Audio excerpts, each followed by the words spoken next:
யார் எந்த அமைச்சரை மாற்றினாலுமே எந்த பிரயோஜனமும் இல்லையா? இந்த அரசு தோல்வியுற்ற அரசு.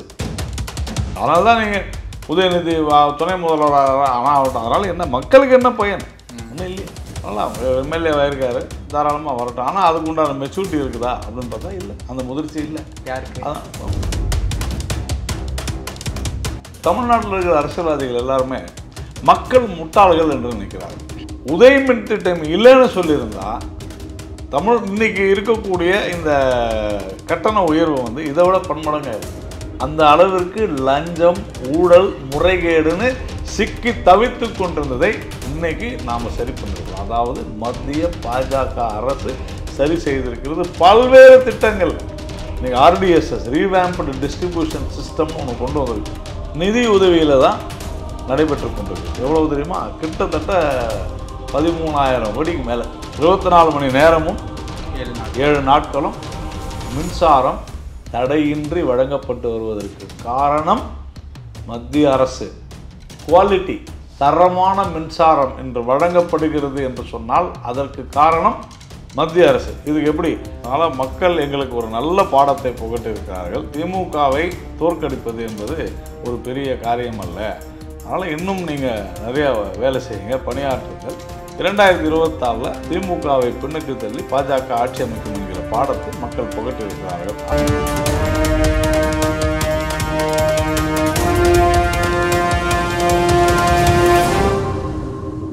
ரியலோனர்களுக்கு வணக்கம். இன்று நம்மளுடைய நிகழ்ச்சிக்கு பாஜக துணைத் தலைவர் திரு நாராயணன் திருப்பதி அவர்கள் இணைஞ்சிருக்காங்க.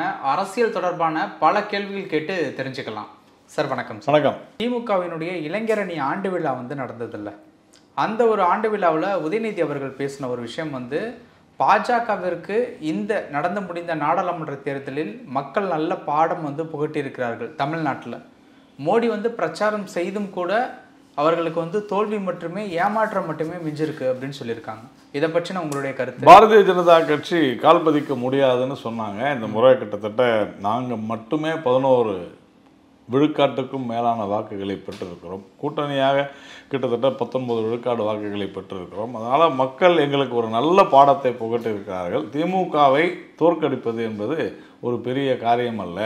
அதனால் இன்னும் நீங்கள் நிறையா வேலை செய்யுங்க, பணியாற்றுங்கள். 2024 திமுகவை பின்னுக்கு தள்ளி பாஜக ஆட்சி அமைக்கும் என்கிற பாடத்தை மக்கள் புகட்டியிருக்கிறார்கள். அது உதயநிதிக்கு தெரியாது. ஏனென்று சொன்னால் அதிகாரம் கண்ணை மறைக்கும். அதுதான் இப்போ மறைத்து கொண்டிருக்கிறது. அதான் விஷயம். அதிகாரம் மட்டும்தான் அது காரணம். அவ்வளோதான், வேற என்ன இருக்கு? இன்னொரு விஷயம் என்னன்னா, உதயநிதி அவர்கள் துணை முதலமைச்சர் ஆக போறாரு அப்படிங்கிறது வதந்தி அப்படிங்கிற ஒரு கிளியரன்ஸ் அவரே சொல்லிட்டாரு. பட் அவர் கட்சியில் இருக்கக்கூடிய, அதாவது திமுக கட்சியில் இருக்கக்கூடிய அமைச்சர்கள் எல்லாருமே, அதாவது துரைமுருகன் அவர்கள் உதயநிதி துணை முதல்வராக ஆவாரா மாட்டாரா அப்படிங்கிறது குறித்து ஸ்டாலின் அவர்கள் முடிவெடுப்பார் அப்படின்னு சொல்லியிருக்காங்க. இன்னொரு பக்கம் அன்பில் மகேஷ் பொய்யாமொழி அவர்கள் வரும் காலத்தில் நமக்கு நல்ல ஒரு வழிகாட்டியாக உதயநிதி அவர்கள் இருப்பார் அப்படின்னு சொல்கிறாங்க. இதை பற்றி என்ன நினைக்கிறீங்க? நான் எதுக்கு இதெல்லாம் நினைக்கணும்? அவங்க கட்சிக்குள்ளே இருக்கிற விஷயம். பட் டெபுட்டி சிஎம் அப்படிங்கிறது ஒரு அடுத்த கட்டம் இல்லையா? அப்படிலாம் ஒன்றும் கிடையாது. அஃபிஷியலாக கான்ஸ்டியூஷனலி டெபுட்டி சிஎம்னு ஒன்றுமே கிடையாது. இப்போ ஆந்திராவில் கூட பவன் கல்யாண் வந்தார். அதான் இல்லைன்னா அஃபிஷியலாக இல்லைன்னு தானே சொல்கிறேன். அவங்க எம்எல்ஏ ஆயிருக்காரு, தாராளமாக வரட்டும். ஆனால் அதுக்கு உண்டான மெச்சூரிட்டி இருக்குதா அப்படின்னு பார்த்தா இல்லை, அந்த முதிர்ச்சி இல்லை. யாருக்கு? அதான் உதயநிதிக்கு. அதான் அவர் சொல்கிறார், நான் இளைஞனில் தான் இன்றைக்கி இருப்பேன் அப்படின்னு சொல்லியிருக்கேன். இன்னைக்கு அதாங்க, இல்லை என்றைக்குமே இளைஞனில் தான் இருப்பேன் அப்படின்னு சொல்லியிருக்கேன். அப்புறம் என்ன அர்த்தம்னா முதிர்ச்சி இல்லைன்னு அர்த்தம். இல்லை, இன்னைக்கு இருப்பாங்க, நாளைக்கு உங்களுக்கு என்ன பிரச்சனை? நான் சொல்கிற விஷயத்த நீங்கள் கான்ட்ரிபியூட் பண்ணுறீங்க. உங்களுக்கு என்ன பிரச்சனை? ஓகே, நான் சொல்கிறேன் அவருக்கு முதிர்ச்சி இல்லை அப்படின்னு, அவ்வளோதானே. இன்னொரு விஷயம் அன்பில் மகேஷ் பொய்யாமொழி தொடர்பானது தான். இப்போ நீங்கள் கூட சொல்லிட்டு இருந்தீங்கல்ல, உதயமின் திட்டத்தில் ஜெயலலிதா அம்மையார் இருந்தப்போ கூட கையெழுத்து போடலை. பட் அதற்கு பிறகு, அதாவது அவங்க இறந்ததன் பிறகு கையெழுத்து போட்டதுனால தான் இவ்வளோ பிரச்சனைக்கு காரணம் அப்படின்ட்டு ஒரு விஷயம் சொல்லியிருக்காங்களே அன்பில் மகேஷ் பொய்யாமொழி. அதாவது தமிழ்நாட்டில் இருக்கிற அரசியல்வாதிகள் எல்லாருமே மக்கள் முட்டாள்கள் என்று நினைக்கிறார்கள். ஏன்னா மின் திட்டம் துவங்கப்பட்டு ஒரு குறிப்பிட்ட காலக்கெடு விதிச்சாங்க. நீங்கள் இந்த குறிப்பிட்ட ஆண்டுகளுக்குள்ள, அதாவது 2016 டிசம்பர் என்று என்னுடைய நினைவு சரியாக இருக்குமானால் 2016 டிசம்பருக்குள்ள எல்லாரும் மின் திட்டத்தில் இணையணும் அப்படின்னு சொல்லி ஒரு டைம் ஃப்ரேம் வச்சுருந்தாங்க. அப்போது ஜெயலலிதா அவர்கள் இறந்தது என்பது அதற்கு முன்னால் 2016 டிசம்பர், சரியா? ஸோ அதன் பிறகு டிசம்பரில் 2016 டிசம்பர் தான் இருக்கும், என்னோட நினைவு சரியாக இருக்குமானால். அப்போது அந்த காலகட்டத்தில் யார் இருந்திருந்தாலும் திமுகவாக இருந்திருந்தாலும் கூட உதய மின் திட்டத்தில் இணைந்து தான் இருக்க வேண்டும். ஏனென்றால் இல்லைன்னா உங்களுக்கு கரண்ட்டே தமிழ்நாட்டில் இருக்காது. ஏன் அப்படின்னு சொன்னால் அந்த அளவிற்கு டான்ஜெட்கோ, அதாவது தமிழ்நாடு மின்சார வாரியம் அல்லது தமிழ்நாடு மின் உற்பத்தி கழகம், இது மிக மோசமான சூழ்நிலையில் கடனில் இருந்துச்சு. அப்போது உதய மின் திட்டத்தினால தான் இன்றைக்கி ஓரளவுக்காவது அந்த நிறுவனமானது லாபத்தில் இயங்கலைனா கூட தன்னுடைய நஷ்டத்தை குறைத்து கொண்டிருக்கிறது. காரணம் உதய மின் திட்டம் தான். இது it is available in public domain, அதாவது பொது தளத்தில் எல்லாம் இருக்குது. ஆனால் மக்களே முட்டாள்கள் நினச்சிக்கிட்டு அவர் பேசுகிறார். இதே வார்த்தையை மின்சாரத்துறை அமைச்சர் பேசுவார்னா பேச மாட்டார். ஏன்னா அவர் முதிர்ச்சியானவர், பேச மாட்டார். இன்னைக்கு உதய மின் திட்டம் இல்லைன்னு சொல்லியிருந்தா இன்னைக்கு இருக்கக்கூடிய இந்த கட்டண உயர்வு இதை விட பன்மடங்காக இருக்குது. இதை புரிஞ்சுக்கணும். ஆனால் அன்பில் மகேஷுக்கு அதெல்லாம் தெரியும். அன்பில் மகேஷுக்கு தெரிஞ்சதெல்லாம் எப்படியாவது உதயநிதியை பாராட்டிடணும், புகழணும், இதை தவிர வேற ஒன்றும் தெரியாது. அதனால் உதய மின் திட்டம் என்பது எந்த அரசாக இருந்திருந்தாலும் அதை பின்பற்ற வேண்டியது என்பது காலத்தின் கட்டாயம். அந்த அளவிற்கு லஞ்சம், ஊழல், முறைகேடுன்னு சிக்கி தவித்து கொண்டிருந்ததை இன்னைக்கு நாம் சரி பண்ணிருக்கிறோம். அதாவது மத்திய பாஜக அரசு சரி செய்திருக்கிறது பல்வேறு திட்டங்கள். இன்னைக்கு ஆர்டிஎஸ்எஸ், ரீவேம்ப்டு டிஸ்ட்ரிபியூஷன் சிஸ்டம்னு ஒன்று கொண்டு வந்திருக்கு. ஸ்மார்ட் மீட்டரிங், இதெல்லாம் வேணான்னு சொல்ல வேண்டியது தானே திமுக அரசு, திராவிட மாடல் அரசு. தைரியம் இருந்தால் சொல்லுங்கள். தைரியம் கிடையாது. இன்றைக்கி தமிழ்நாட்டில் நடைபெற்று கொண்டிருக்கிற பல திட்டங்கள், சென்னை வட சென்னை அலகு 3, குந்தா நீரேற்று மின் நிலையம் திட்டம், உடன்குடி அனல் மின் நிலைய திட்டம், இது 3மே மத்திய அரசினுடைய பொதுத்துறை நிறுவனமான ஆர்இசியினுடைய கடன் நிதி உதவியில் தான் நடைபெற்று கொண்டிருக்கிறது. எவ்வளவு தெரியுமா? கிட்டத்தட்ட 13,000 கோடிக்கு மேலே. ஒரு நாளைக்கு கிட்டத்தட்ட 2.5 கோடி ரூபாய் வட்டி கொடுத்துட்ருக்குறாங்க. ஆனால் நீங்கள் தாமதப்படுத்தி கொண்டிருக்கிறது. அப்போது நான் சொல்கிறேன், இந்தியாவிலேயே சிறந்த கட்டமைப்பு கொண்ட ஒரு நிறுவனம் டான்ஜெட்கோ, எனக்கு மாற்று கருத்து இல்லை. ஆனால் அதிலே நடைபெறக்கூடிய ஊழல்களுக்கு காரணம் என்ன? ஏன் வேகமாக நடக்கலை அப்படின்னு சொன்னால் அரசியல்வாதிகள், ஆளும் அரசியல்வாதிகள். நான் இந்த அரசாங்கத்தையும் சொல்கிறேன், இதுக்கு முந்தைய அரசாங்கத்தையும் சொல்கிறேன்.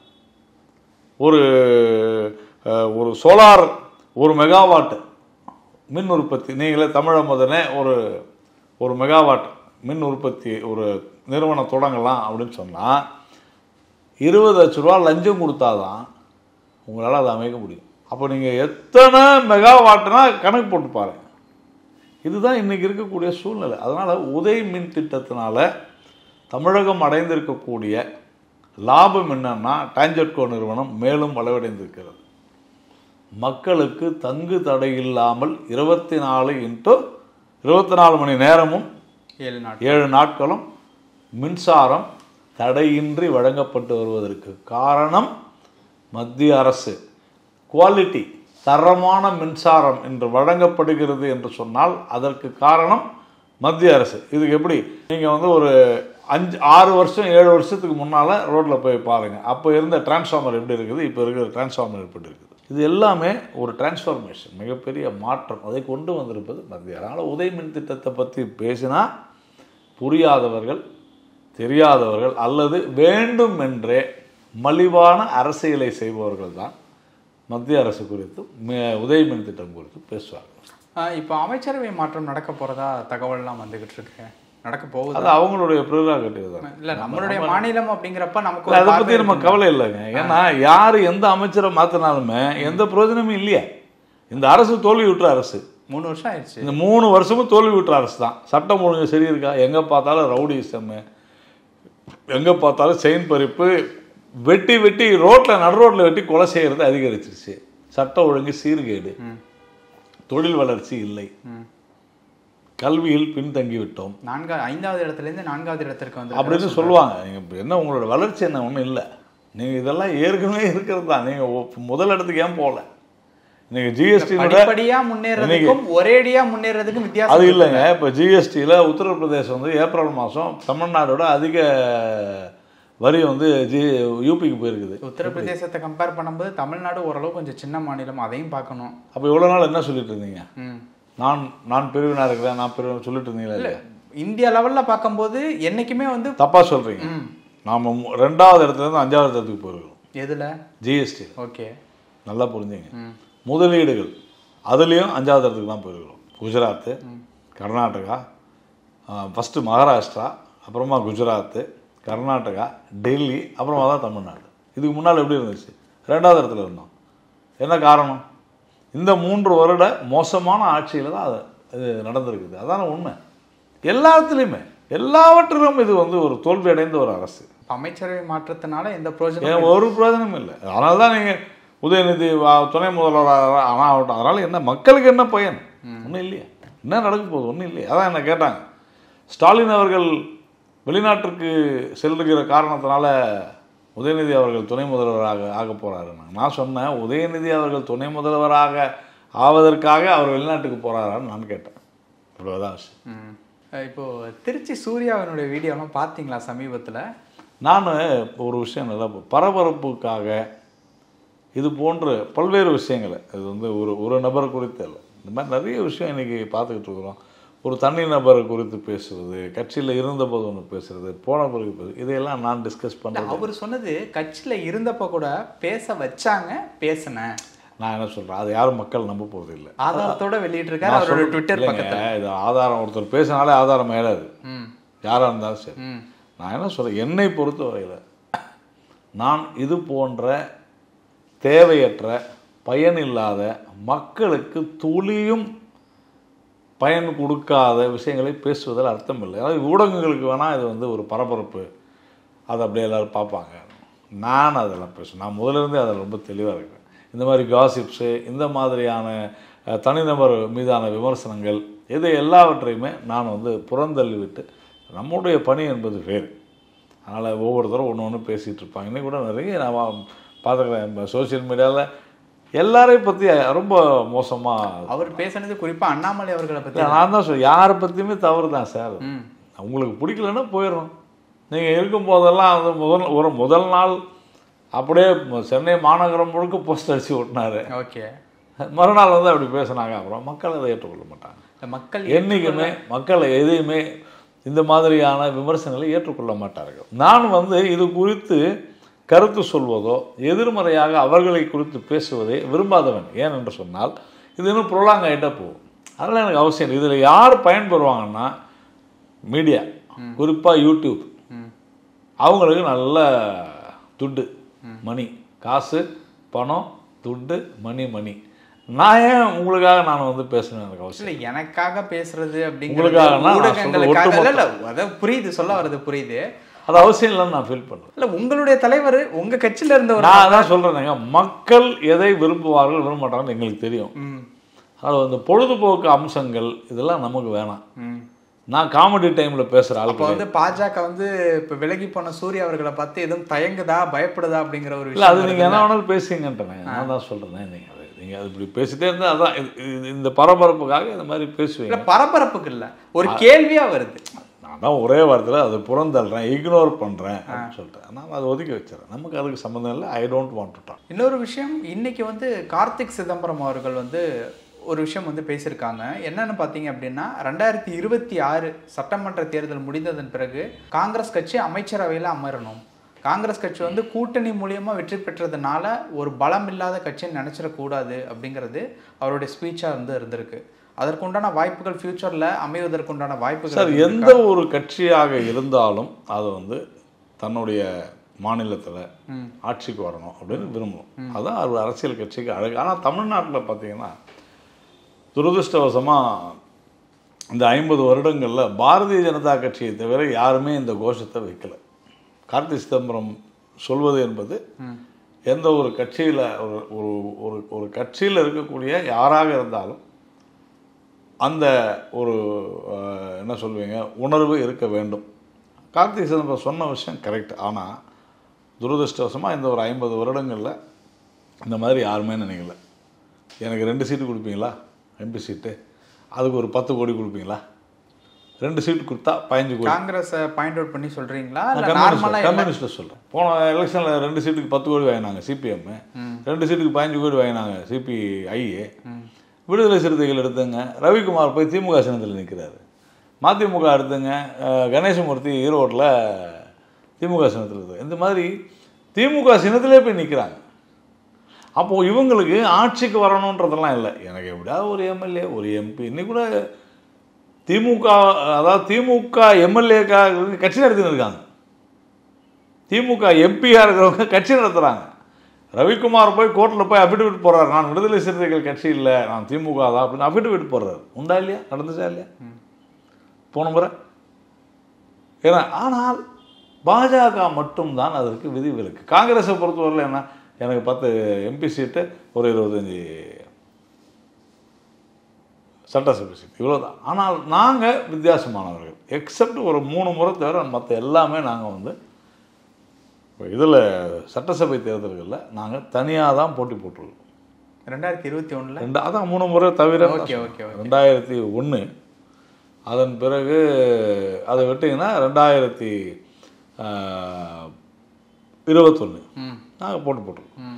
ஸோ 2001, 2021 தான், என்ன 2 தான்.